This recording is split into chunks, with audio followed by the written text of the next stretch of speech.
పోస్తున్నాడు కేసీఆర్ పాలమూరు పైన కేళ్ళ కట్టలే కలువకు అందరి భాగంలో 29 ప్యాకేజీ పూర్తి కాలే, ఈ ల్యాండ్ ఎక్విజిషన్ కాలే, రిజర్వాయర్స్ కట్టలే, గుడిపల్లి కాదు గట్టు రిజర్వాయర్ కట్టలేదు, లిఫ్ట్ పెట్టలే,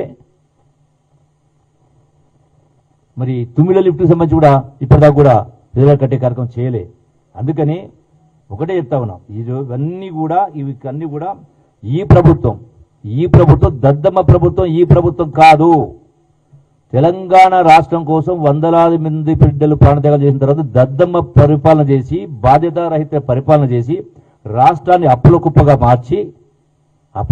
మార్చి ఇలా అయినా కూడా ఈ ప్రభుత్వం, రేవంత్ రెడ్డి గారి సర్కారు, ఇందిరమ్మ ప్రభుత్వం, కాంగ్రెస్ ప్రభుత్వం సమర్థత ఉన్న ప్రభుత్వం కాబట్టి ఇన్ని అప్పులు చేసినా నెలకు 6,000 కోట్ల వడ్డీ, సంవత్సరం 75,000 కోట్ల వడ్డీ కడతా ఉన్నా కూడా చెప్పిన మాట నిలబెట్టుకుంటూ ప్రతి కార్యక్రమం కూడా చేసేటువంటి ప్రయత్నం చేస్తా ఉంది. ప్రభుత్వం నడుస్తూ ఉంది.